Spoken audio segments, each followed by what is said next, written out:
So hello and good morning. Today is August 19th, 2025. My name is Tiffany Scroggs, and I'll be facilitating today's Preparing to Bid session for Audiovisual Solutions. I'm joined by my partner here, Trina Payton, and we both work for the Apex Accelerator today. So while we're getting started, if you just joined, please introduce yourself in the chat. We'd love to know who's here and your experience level with selling to state and local governments. We're going to walk through about 40 minutes of slides, and then we'll save time for questions on this statewide contract for audiovisual solutions. So feel free to ask questions anytime in the chat. We might save them to the end, or we might answer them if it's relevant to what we're talking about right now. So welcome everybody, and let's go ahead and get going on the slide deck. You should be able to see my slides here. I'm going to click to our full agenda today. We're going to start off with who's who in government contracting, and we'll talk about this specific solicitation that's live on WEBS right now, and we'll review the opportunity. We'll give you two tools. So if you're checking your email, about 8 minutes ago, I sent out a pre-bid checklist and a bid, no bid decision matrix. And these are two documents that we will use to walk through today. We'll walk through how to use them, how to tailor them to your needs. And then if you have the solicitation ready, we will also be using that, and we'll do kind of an interactive component. So if you have the solicitation handy, go ahead and pop it open on a screen. I'm sure all of you have more than one screen, so you can see me on one and see the solicitation on another. We'll kind of walk through that together.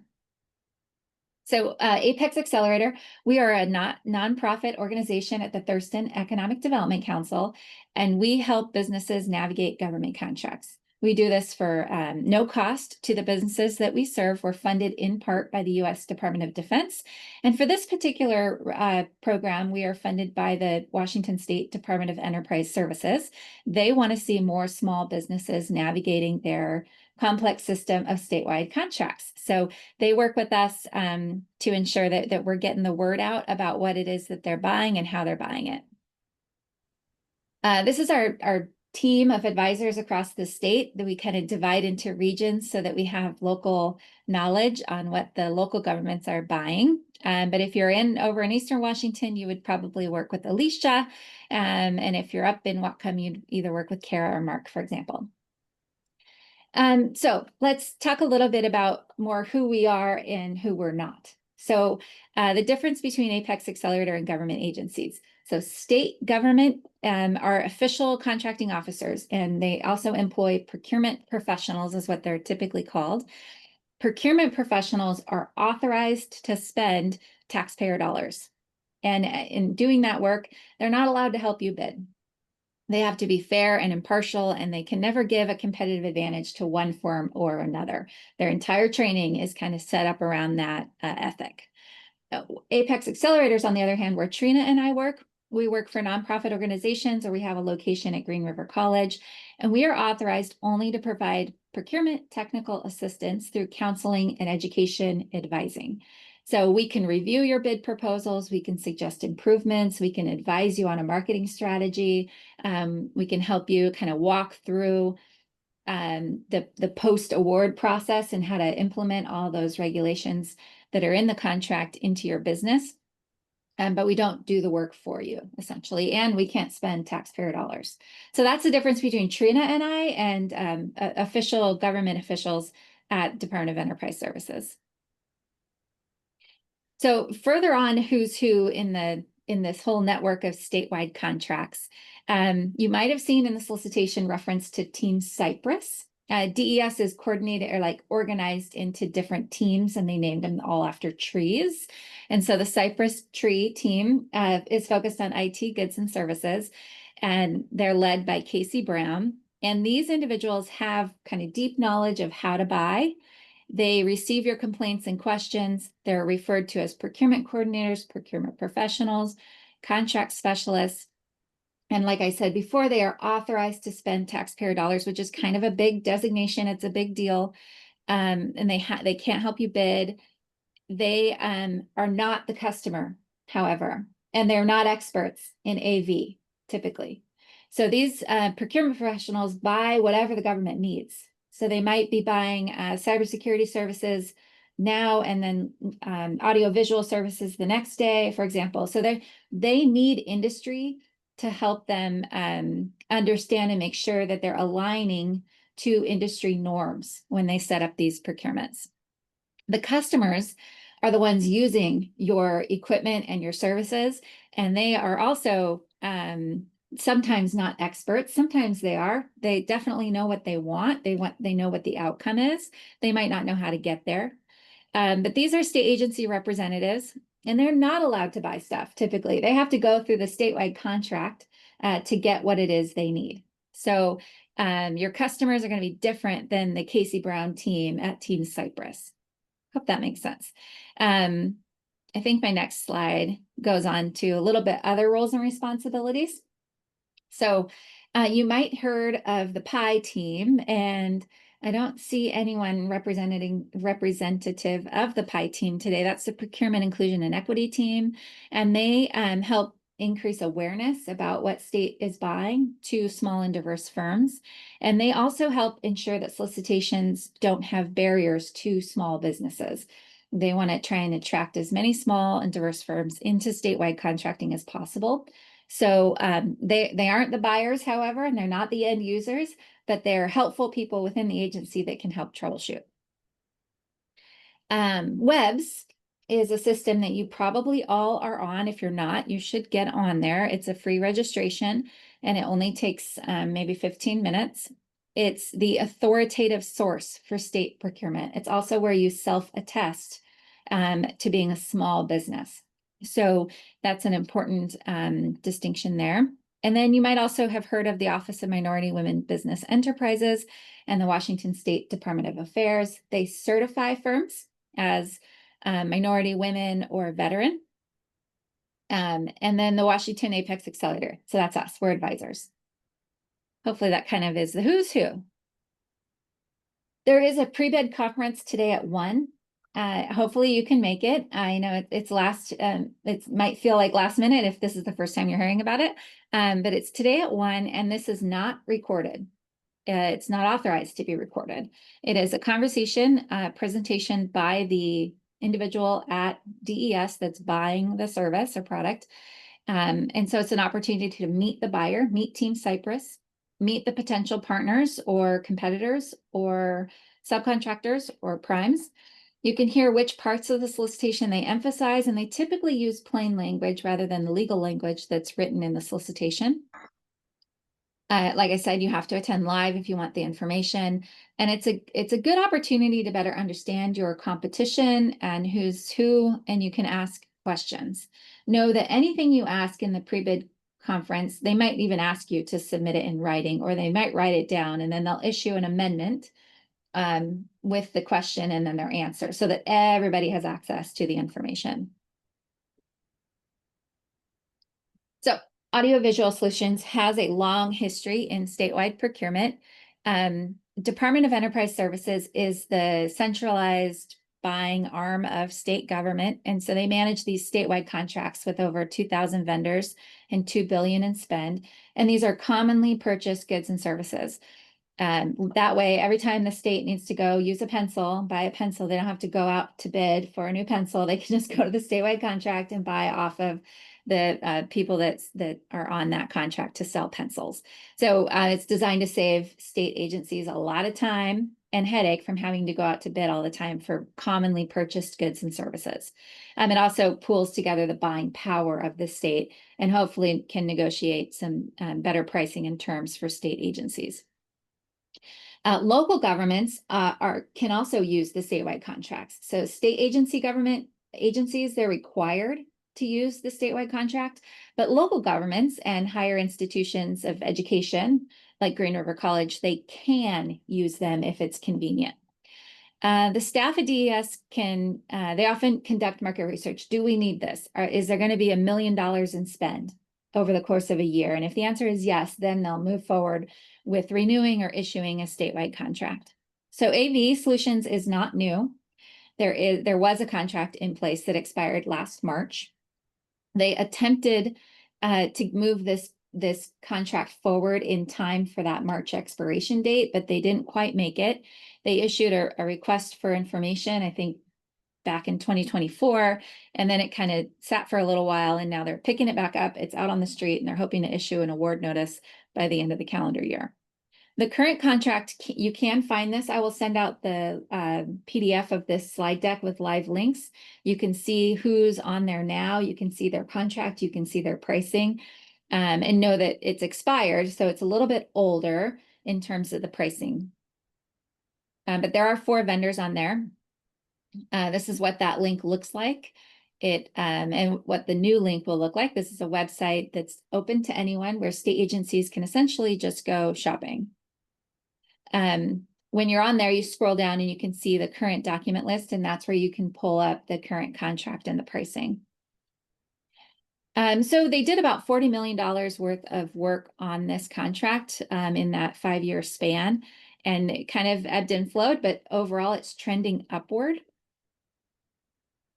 The top recipients of that spend included Avidex Industries. If you're on the line and I'm saying that wrong, please correct me. And Desco did quite well. And so that's kind of the who's who of the 4 incumbents that are on this solicitation. And then this is a lot of color, but who top agencies using the contract. So the state of Oregon was number 1 in terms of the buying power of this contract. And you'll notice in the solicitation, the state of Oregon is no longer involved. So you can expect the spend numbers to go down by about 3.6 million, I would imagine. We're not sure why Oregon dropped off as a potential buying customer for this solicitation, but they will not be eligible unless some deal is made after the fact. And then here's the rest of the list includes state agencies, Department of Health, Labor and Industries, and then King County, an example of a local government that found great value in using the statewide contracts. All right. So what will happen? So let's zoom out. If you're new to statewide contracts, this might be helpful. So the state's going to procure a statewide contract. They're going to get a number of vendors, businesses on contract. And if you're one of the awardees, you'll be listed on that website I showed a screenshot of earlier. Your pricing will be listed, and how to contact you will be listed. Your catalog, essentially, of your services and products will be listed. And then after award, you'll work with specific state and local agencies on specific work scopes. And so, King County might call up and say, hey, we got a new conference room with these AV needs, and they'll give you the specs, and then you'll provide a quote, and you'll move on with that. Each quarter, you will report to Department of Enterprise Services your sales. They don't actually, it's not magic. They don't know that. They need you to report that to them. And that'll go into an online database for the whole world to see. Even if you have 0 sales, you need to report that you've had 0 sales. And that's why I put in bold, there is no guarantee you will get any work. This contract had 4 vendors on there for many years, and they all got a significant share of work. Even if we take out the Oregon spend, those 4 did okay. I guess you could put your own value judgment on that. But they're going to be looking for more vendors than there was on the original contract, so that share of spend will be spread out a little bit further. And if you're not competitive in the post-award environment, then there's not a guarantee that you'll get any work. So we always throw that out there. This is an opportunity to be listed on a statewide contract that's mandatory to be used by statewide agencies. But again, they don't have to use you. They could use one of the other awardees. Tiffany, please. Can I just interject that one of the things that they changed about statewide contracts that I think is a good thing is that they don't have to compete out every task order. They can come directly to you once you win a spot on the contract. So once you've competed and your pricing has been accepted, every task order that you get notified of does not necessarily have to be competed. So that's a good thing, even though some of the other things may change. Great. Thank you for that clarification. Great. So that, and we can talk further in a post-award environment, what to expect. And you can also brainstorm strategies related to that with your Apex advisor. So this is a current opportunity. This is what it looks like in Webs. Like I mentioned, Webs is the only authoritative source. So if I send you the solicitation, know that that's just regular old Tiffany sending you a solicitation. You need to go download and make sure you have the correct one from Webs itself. You can find it using that customer reference number. You can also search by commodity code or keyword. I just go in there and type audio and it pops right up. You want to make sure that in your Webs profile, your commodity codes match the solicitation here. That'll just be that's a best practice. Anytime you see a solicitation on Webs that is related, you want to double check that that commodity code is listed in your profile and that you're getting email notifications. And they're not going to spam or some old email. This, if you keep scrolling down on the opportunity, you'll see the vendors that have downloaded it. This is a screenshot from last week, and you can see quite a few lists. This is just the top part of the first page of firms that said, well, maybe I'm interested in this, and they downloaded it. That's all it means. But some people use this as an opportunity to reach out and say, hey, I saw you download that.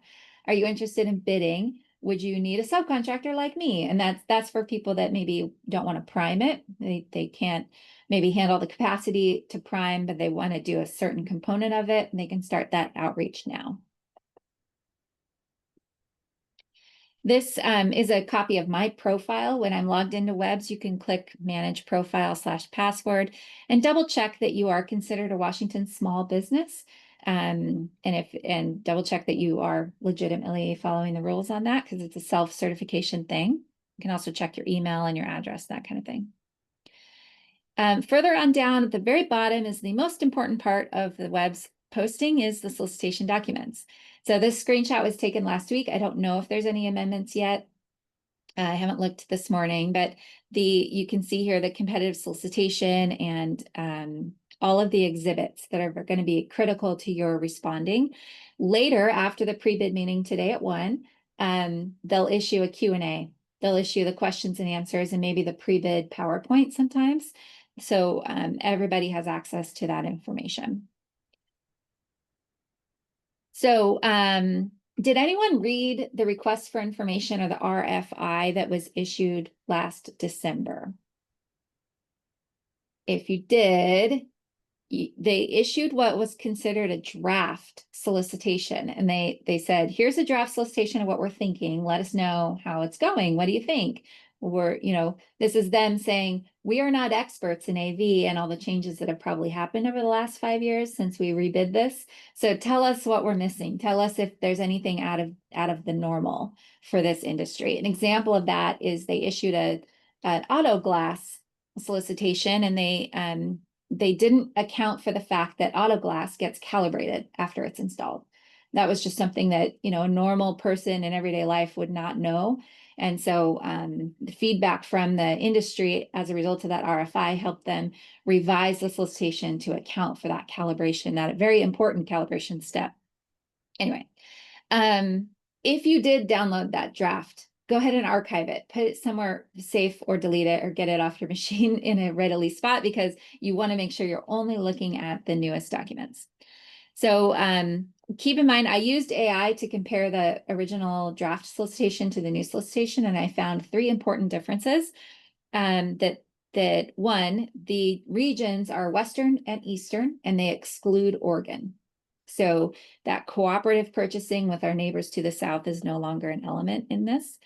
They also increased the number of awards from 4 to 6. So there's going to be 3 main awards and 3 reserved awards. So main awards are to the top 3 bidders, based on the scoring criteria that we can explore. And the 3 reserved awards are the next 3 best scoring bidders who are either small or veteran owned. And those are considered reserved awards. So potentially 6. And they did some minor changes to the scoring matrix. But so keep in mind, they lowered the number of potential buyers and the number of spend opportunity because they kicked out Oregon or Oregon left. I don't know what happened. And they increased the number of awardees. Tiffany, Yes. I want to add that it's actually three main and three reserved for Western Washington, and then three main and three reserved for Eastern Washington. That's a big distinction. Thank you. So Yeah. for each region, should this say? Yes. Okay. Thank you. Right. And I also wanted to just add for you guys that because they put out an RFI and they are, at that point, we're looking for suggestions and improvements. Don't be shy about asking questions and clarifications during the question and answer period and during the pre-bid meeting. Because if you know something about the industry or changes or innovations or anything that's coming up that you think would make the RFP process better or the ultimate product better, they will listen. I don't know that they will change anything or add or subtract or whatever, but they do listen, and I want more people to utilize that process if they know some industry knowledge that would be helpful. Great. Thanks, Trina. Mm-hmm. So this is essentially the process. If you're a linear thinker, you're going to read the solicitation documents. You're going to pay particular attention to Exhibit B. You're going to decide whether or not you bid because you have a choice here. And we're going to walk through our bid, no bid matrix. Then if you decide to bid, you'll organize your approach, you'll assemble the bid, and you'll submit on time. Late submittals, even by 1 minute, is not acceptable. So to help you with that bid, no bid decision, you first have to kind of read the documents, and they do not read like a romance novel. I would imagine since you're in the AV industry, you're pretty technical, so you don't mind reading technical documents. So it shouldn't be a big stretch. However, it helps to have a checklist so that you're kind of doing a little scavenger hunt as you read through all of the documents. It helps you stay focused on what's important and stop and pay attention to things that will help you in your decision to bid or no bid. It'll help you in your decision making related to your strategy for winning. So if anyone has a solicitation up, does anyone want to give me the solicitation number? We'll see if it matches what I have in the slide deck. So this is the interactive portion. 00224. 224? 00224. Yeah. Okay, perfect. Great. Thank you. Yay, I have a participant here. Feel free to unmute and shout out and try to beat Ryan to the punch here. When's the deadline to submit? Does anyone know where that's at? 9/22, it appears. Yep, September 22nd at 11:59 p.m. So if you submit at midnight, you are late. And we found that on page 8 of the solicitation. We also found that the pre-bid conference is today at 1, and that is also on page 8 with the link to the Teams meeting. You don't have to register, you just click on the Teams link when you're ready to roll. Site visit date. So again, this template that I gave you in your email is a generic template that you can use on any solicitation moving forward. You just customize it to your needs. So sometimes site visits are probably important in the AV world. And so if it has a site visit date, you want to note that. Otherwise, you move on. The Q&A period is September 5th. And my colleague from Federal Contracting Service, he did 30 years with U.S. Navy contracting. He calls this the pre-proposal inquiry date. But it's a Q&A date, question and answer. So it's called different things. But essentially, you want to make sure you understand when you have a chance to submit your questions. Typically, if there's significant barriers to bidding, you want to ask the question and confirm. Then you want to file a complaint, and then that opens the road to a protest. So there's all these formal mechanisms in place. But if you don't ask the questions and you don't get that clarity, you're setting yourself up to not really have any options later on. So always get clarity. The solicitation was issued August 7th. That's also on page 8. And then the reserved awards. So there are reserved awards for Washington small or veteran-owned businesses, and that is described and explained on page 4. Going down the pre-bid checklist even further, the method of submission. A lot of people are like, where on Webs do I submit this thing? And Webs is not like an e-bidding platform. So you simply email your proposal documents to the email as described in the solicitation. You don't want to be fancy and zip it up. You want to keep it unzipped at a low size threshold so that they make sure that their email system allows for that. And that is described on page 11. A type of solicitation. So how are they going to evaluate you? And I know this is where Trina and I go really quickly early on, like when we're trying to decide if we can bid something or not, or we're coaching clients through how to do this, how are you going to be evaluated? And it becomes really important. So I think this is up to date. Does this match what your understanding is? Non-cost is 300 points, cost is 700 points.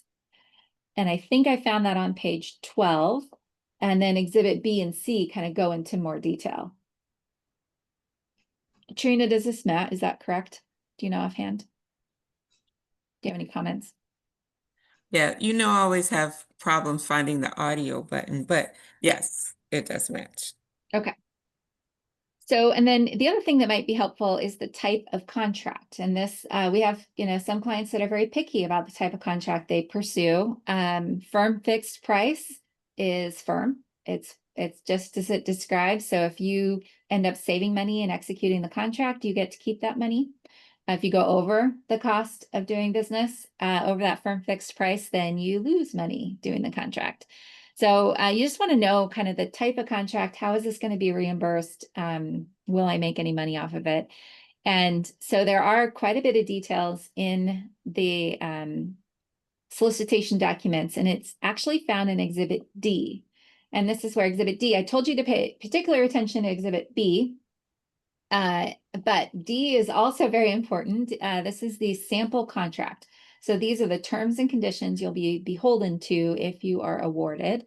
And it talks about, what about your pricing, how it's firm and fixed, with a few details related to escalation. So you want to make sure that your industry, that's normal for your industry, I guess, and that your firm can handle that when you go to do your pricing strategy. Okay, so once you've kind of dissected the solicitation and you have a good sense of the important components of it, you can do your bid or no bid analysis. And this is just aligning the opportunity with your company's goals, what you're good at, and whether or not you can win. So by going through this analysis, you can slow down, kind of put the competitive juices aside and think about why you want to win this work and how you're going to bid competitively. So in your email is this bid or no bid assessment. It looks kind of similar to this. I think it's a newer version, but essentially it asks you, can we bid? That's the first question. And you just walk through this and score yourself. And if you have a larger company and you want your business development person or your owner or your production crew to also score, sometimes that's a really helpful thing to do. So that it's not just one perspective, but it's multiple perspectives. But if you're a small business and it's just you and one other person or whatever, you can just walk through all of these. Can we bid? And you score yourself. Can we meet the requirements? 5 to 1. 5, yep, we do this all the time. We're in. Or 1 being, ooh, I'm new. I don't know what this is. And you kind of score yourself at the bottom, and then you decide if you scored high enough to be able to answer the question of can we bid? And if there's gaps, how do you mitigate them? Through subcontracting, through other methods. The second question to ask on this document is, do we want to bid? So is this a core element of your work? And I can't think of a good example for audiovisual, but there's a current painting solicitation out on the street right now. And a lot of construction people are like, I can paint. I'll paint, no problem. And so then but it's not really core to what they do. It's kind of a side scope of work. So do we want to bid? Is it core to your business? Is there additional work after this program? Program refers to the solicitation, the contract after award. And yeah, this is going to be, 72 months of solicitation with option, like sometimes there's option years on top of that. So you might just keep an eye out for that. Can you be profitable? And so in looking at the incumbent and their pricing, and then looking at it, which is one indicator, it's not the indicator. That might kind of help you get a sense of the environment that the incumbents were operating under for the last 5 years. Okay, then you kind of tally yourself up, and you can create your own matrix around here, but it allows you to be a little bit less emotional, a little bit more analytical when it comes to deciding, do you want to bid? And if you score high enough and you want to bid, then you really read all the solicitation documents with a fine-tooth comb. And then you start organizing your approach and assembling your bid. It's a good idea to bring in your Apex Accelerator advisor now. What we could do is kind of meet with you now and say, okay, I'm bidding this. I've read it once. I'm going to read it again and assemble my draft solicitation. Can you help me answer questions along the way? And your advisor will also read the solicitation and be kind of with you along that journey, asking to see, like, you can send them your draft proposal response. You can send them other elements of it, and they can kind of help you navigate that. Like, why do you think they're asking this, for example? And it can help you kind of dissect those questions. So a summary before we go to all of your questions is to ask questions and identify any barriers now. Like I said before, this is a great time. The Q&A is open. You can ask all the questions, get clarity with what it is that they need from you. Because if you don't identify those barriers now, you have very little recourse later. Once they award, what they'll do is issue an apparent successful bidder, ASB. They'll issue that on webs. And sometimes they give the scoring matrix at that time. And you can kind of see how you did and ask for a debrief at that moment, regardless of whether or not you win. You kind of want to get a sense of how you were evaluated and how you could do better for next time. If you don't win, if you put in all this time and effort and you don't win, then meet with your Apex advisor and we can talk about a strategy related to seeing if anyone on the successful bidders list needs subcontractors, or maybe target the agencies that are not mandated to use the statewide contract. And we can talk about a strategy for that as well. You want to also, the tip number 4 is to save all the documents with the date you received them, because there will be amendments, at least one, but sometimes 20. So you want to make sure that you're dating the documents as they come out so that you make sure you're working off the most current one. And then double check if you're in state Washington Small or you're veteran-owned business. If you're veteran-owned and you haven't gotten certified, there is still time. Shamika Moultrie is the certification person at Washington DVA, and she does it fast. So you still have time to go get certified. This is our contact information here. We can also throw that. Oh, you already put the sign up button in the chat. Thank you, Trina. So let's go ahead and to your questions. We are 6 minutes ahead of schedule, and I'd like to introduce Cedric Austin is here with Department of Enterprise Services. He's with the Procurement, Inclusion, and Equity team. Cedric, you want to say hi? Hi, everyone. Like Tiffany said, my name is Cedric Austin. I'm with DES, and I'm here to really kind of just assist you and answer any questions that you may have within the confines of the laws and rules. But I can, give you some kind of, general guidance because we know that contracting it can be confusing, and it may not always work how business owners think it should work. I'm a small business owner myself, so trust me, I get it, and I fight for you guys a lot. Um, so please, feel free. Definitely utilize the Apex Accelerator, their services, their consultants. They're great, and yeah, ask questions. Please ask questions. One of the things that Tiffany talked about is kind of like the question and answer period. That's important because an important thing to remember is we are not experts in your industry. So the contract manager or specialist has been assigned to it, they've done some research, some cursory research and a little bit of digging, but we are by no means experts in anybody's industry. So there are things that we do, get wrong or things that we do not know. So we rely on you guys to kind of let us know about that. Hey, if there's something new that's changed in the industry, or if like audiovisual stuff. Hey, well, you may not want to, separate the installation from the software because certain certifications are required. We don't know those things. I know those things because of other reasons, but yeah, we don't know everything. So whether it's we're talking about this contractor or any other one, we are not experts. So when we talk about question and answers and asking questions, please ask questions. All right, great. Thank you, Cedric, for hopping on. I know you have a really busy day. Justin asked if there's a fee to use Apex Advising Services. No, we are funded for our advising services by the U.S. Department of Defense. And so we are offering those advising services at no cost. This training is provided today by Washington State Department of Enterprise Services. So that's why the training was free today. So we appreciate our government agency partners to allow us to do this work at no cost. What other questions do you have? Okay, I have a question.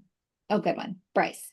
The process for the 3 main and the 3 reserved, how are those contractors chosen after the fact? So, Trina, do you want to answer that and I'll pull up that page in the solicitation that talks about it.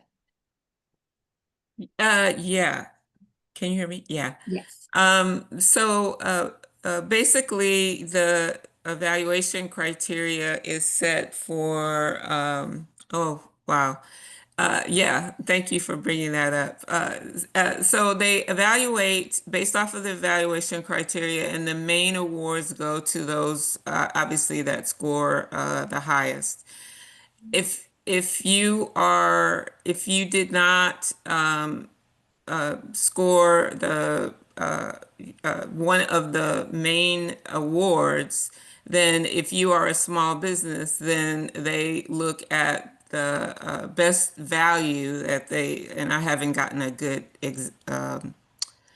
read on what best value is. In the federal sector, best value has a very specific meaning, but with the state, they can determine what best value is, based off of probably a different definition or maybe similar. So, but then if you are a small business, they make the awards to the highest ranking small businesses that did not get a main award.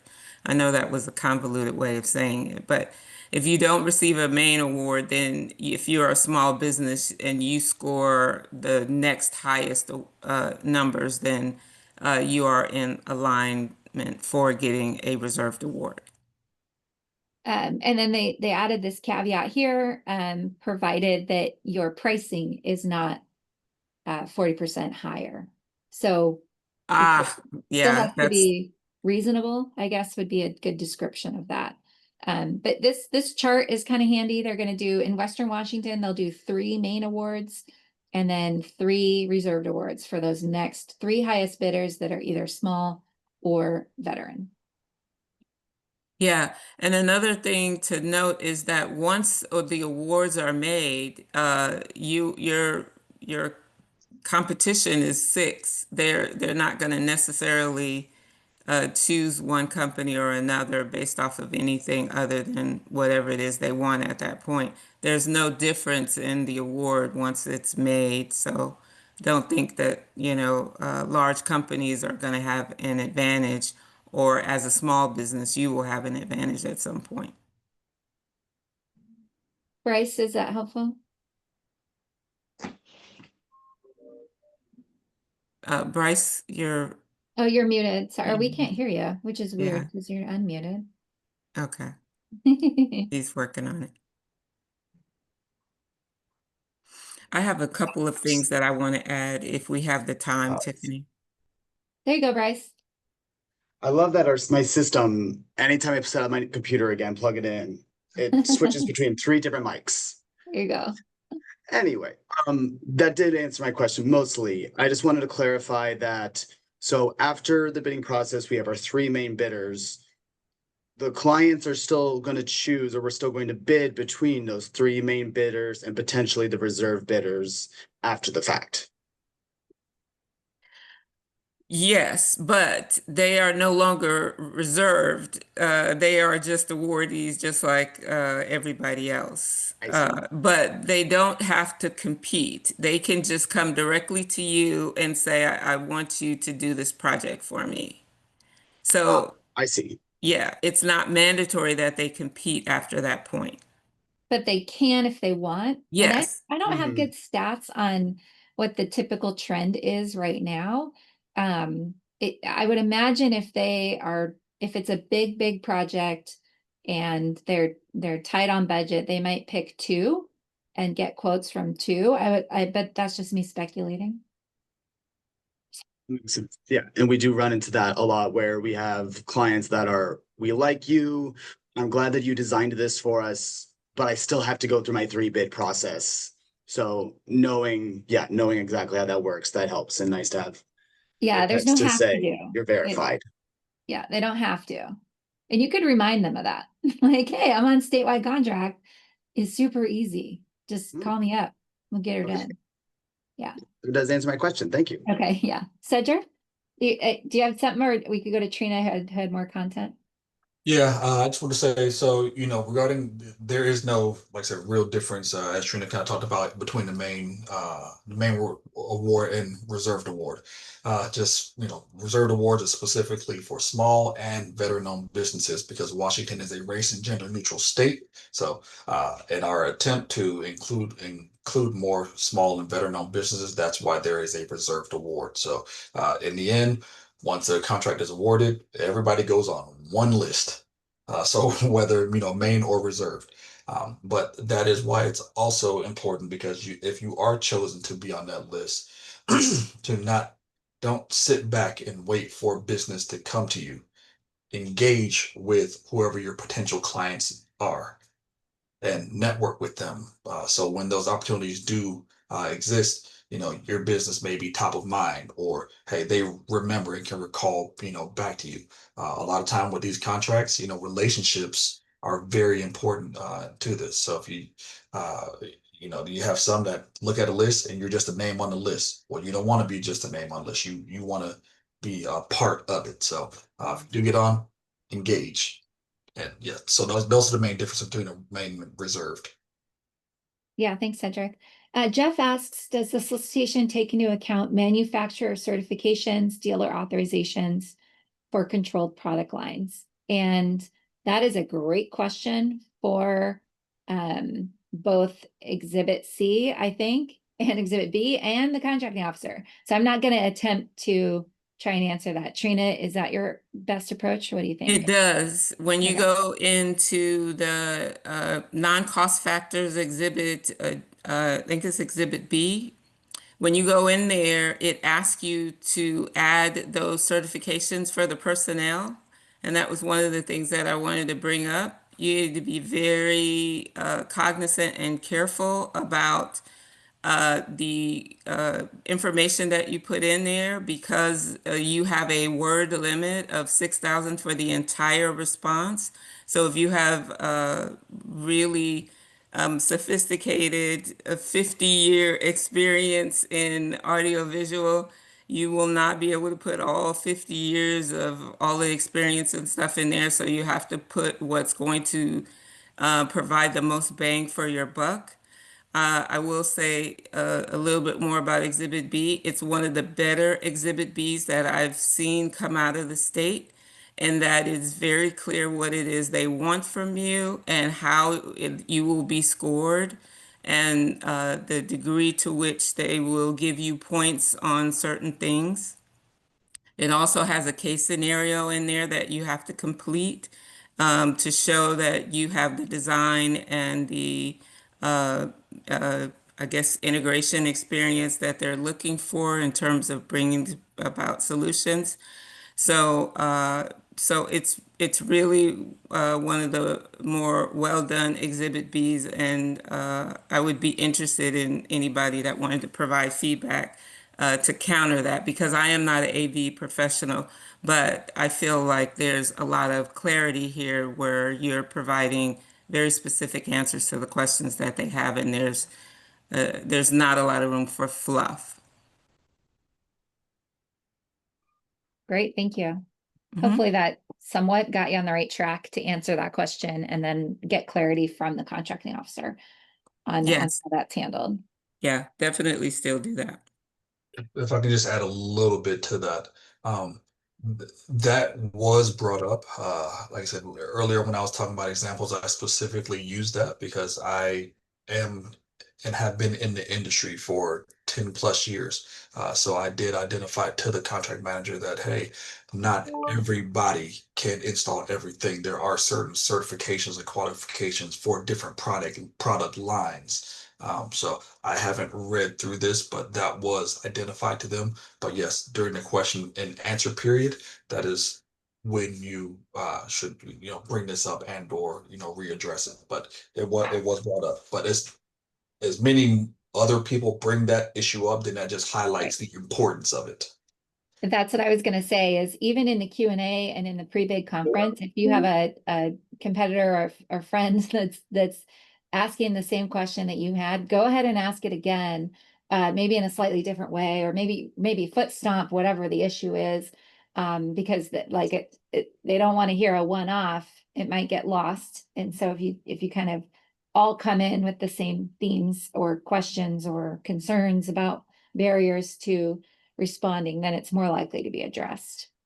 Indeed. And I don't know if you guys are just hearing about this or if you've been in webs and have been here since the last one. So when we do the RFI process, the request for information, that's where the whole, hey, we're not industry experts because the contract manager, they wouldn't know. They may not necessarily know about these qualifications, certifications. Everybody can't install everything. So when those RFIs go out, it is very important for you industry experts to respond so that those things can be included on the front end versus it being included on the back end. When it's done on the back end, we can go in and make amendments, but we're only allowed to make so many amendments until we have to go in and cancel it and start the process all over again. So yeah, whenever you see those R5s, if you have the time, please read over it and give feedback. Great, thanks, Cedric. I have a quick question. Please, Ryan. Yeah, all of this sounds great until you land that $500,000 job and you've bid it competitively and all of that, and you've got the expertise, but we're not talking about how the payments are made. Sometimes slow payments can be agonizing and they can affect everything and make a $500,000 job worthless because you have to wait 6 months or you have to. So what are they used to seeing? What we'll do with large clients is we'll break it up so that they can pay on milestones made. Once we get this done, then you owe this. Once we get this done, then you owe this. So these clients that we're going to be working with, is there something that they're used to seeing as far as billing? Yeah, great question, Ryan. And the question of the contract officer might be, is there a prompt payment clause? And can I do milestone billing with every agency across the board? Or is that going to be determined agency by agency? That might be a question to ask. The Exhibit D has some invoicing and payment instructions, of what to include. And it kind of goes on. I don't see a prompt payment necessarily. I mean, it talks about 30 days. Oh, here we go. You may invoice purchaser in the amount of 1% per month on the amount overdue. So that's their It's up a prompt little payment. more. It's up a little more, Tiffany. Yeah, and that's just a penalty if they don't pay on time. But Yeah. Because like I say, cash flow is king, and so the quick payers really rise to the top because that's how you can keep this low. That's how you can be competitive. That's how you can keep their cost low, their value high, is keep those payments coming and we'll keep doing what we're supposed to be doing. But boy, the slow pays can really look horrible on paper. So right there where your cursor is, Tiffany, it answers that. So typically we do a net 30. Then to kind of answer your question about milestone pay, that is a negotiation that you can do with the contract manager or contract specialist during your onboarding. We typically, not all, not in all instances, is there an issue with that?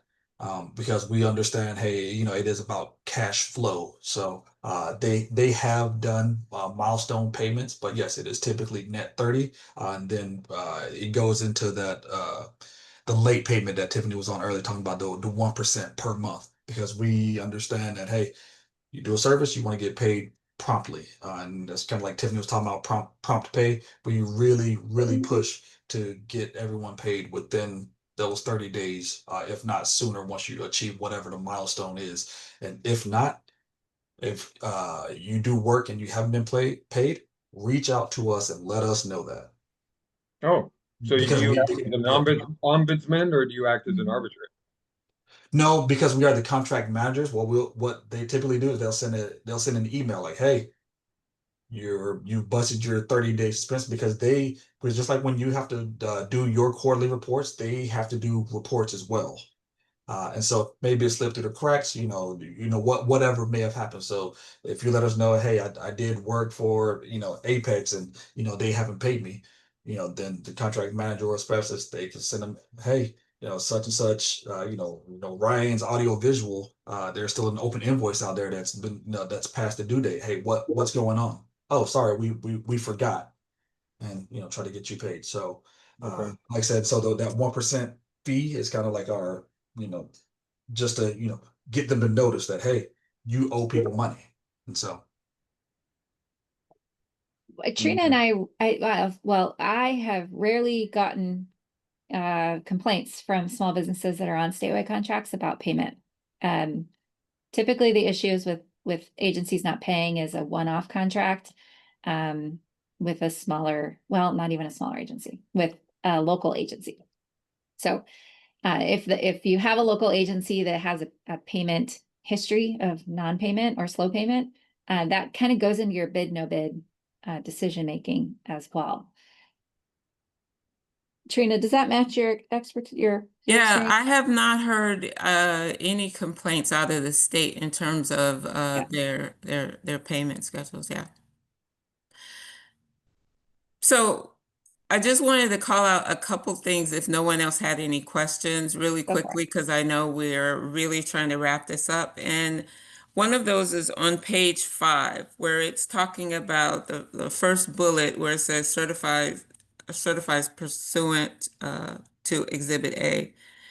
It says that if you are a small business and you get a reserved award, your subcontractors must be small businesses as well. And so for those small businesses that may have partnerships with large businesses, you want to be mindful of that particular part of it, because a lot of people probably have a lot more complex partnerships and may not even know if their partner is a small or large business if for a lot of reasons you don't have that information. I think that's important. The other thing that I thought was a little weird, and some of these I may be pointing out just for the fact that you may want to bring it up this afternoon, is that the port districts seem to be the second highest purchaser on the list during the 2019 to 2024. So the port districts, I mean, anybody that's gone through the airport probably knows that the port districts probably do spend quite a bit, and they utilize this contract, even though I don't believe that they're a mandatory use one because they're not a state agency. So that would be an interesting piece of marketing information if I were considering this contract. The other thing is this is 72 months. So if you are on the fence about whether to go after this or not, that's 72 months of state agency purchasing that you will be either not a prime member of. And that's a long time to not be, in a prime spot if you think you can win a prime spot, but for some reason you don't know whether you want to dedicate the time to winning or not. I would factor that in, but that's a long time. The other things I think that we went over, I try to go through these, uh, uh, yeah. Yeah, you just take a look at the bid pricing, how you will be evaluated on that. This one's a little bit more, has a little bit more complexity than I normally see out of these, but I didn't see anything that was going to be a huge barrier. And the last thing, I know I'm going through these really fast, guys, but this is recorded, so you'll be able to go back and listen to it. The other thing was it says Exhibit C is the bid price, but this is on page 17 where it talks about Appendix A summary table of all exhibits and required bid submittals, right? So under the Exhibit C bid price, it says that it does not specify that it's a scored element. Now, we know that it is a scored element, but again, if you're attending the pre-bid meeting, they put that Exhibit B was scored, but they didn't put that the Exhibit C was scored. So I would ask them for clarification on that and ask them to update that. Again, you want to make sure that you are extremely clear. So when you go back to your team and they have a role or a part in developing your response, that they understand and everyone is on the same page. I'm sorry, I didn't catch that, Trina. You're in Exhibit C, you think there's a mistake in there related to it referring to being scored or not? On page 17, there's a Oh, table, of the solicitation. of the solicitation. There's table A, and it says Exhibit C bid price. It says that the Exhibit B is scored, but it doesn't say that Exhibit C is scored. So I'm pretty sure that's just an administrative error, but again, it might be important enough to go ahead and ask for clarification on that. Okay. Am I in the right spot? Yes. Great. So the one above that says it's scored. And again, they have all the scoring criteria in there. It's just probably an administrative error. Okay. Great. Okay. Any other last questions for Trina or I? You mentioned you mentioned the subcontractor also has to be rated as a small business. What's their definition of small business? Well, the definition of small business really is in the WEBS registration process, where they have the actual RCW there, but it's also in the the bidder certification Exhibit A. There's the definition of small business there as well. So I refer you to that because it is the actual definition versus but it's really Washington-based small business, and then there is a revenue ceiling on that. Okay. I can look at that. Thank you. Yeah. And that it might be if that's a problem, if that's a barrier to you as a small business, you're like, well, I can do 80% of it, but 20% I sub out to this big boy over here. That's typical in your industry. I would challenge that clause in the solicitation. In federal contracting, they have what's called limitations on subcontracting, where they issue a percentage and they say it is unacceptable to sub out, I don't know, 15% to a large business or more than 15%. They set a percentage on it. So it doesn't preclude you from being successful in performing if you do rely a little bit on large businesses. And it allows you to kind of enter the marketplace anyway. So I feel like that solicitation, in Tiffany's opinion, that clause is a little bit restrictive, and maybe they didn't intend that to be that restrictive. So I 100% agree, Tiffany, because a lot of the probably suppliers of products, there's not enough clarification based off of what I know the AV industry is about. There's not enough clarification that says can you only buy these big ticket items from small businesses, and there may not be any small businesses that provide that. So a little bit of clarification on how they're going to apply that to this contract, I think would be a great question, either written or this afternoon to ask. yeah, thanks. Okay. Very good. Well, we are at the top of the hour again. It was nice to meet you, everybody that hopped on the call. I'll follow up with an email here shortly with a copy of the slide deck and a survey. If you please let us provide feedback, we'd love to have your thoughts and comments. Thank I you. appreciate your time too. Okay. Take care. Thank you. Thank you. Take care.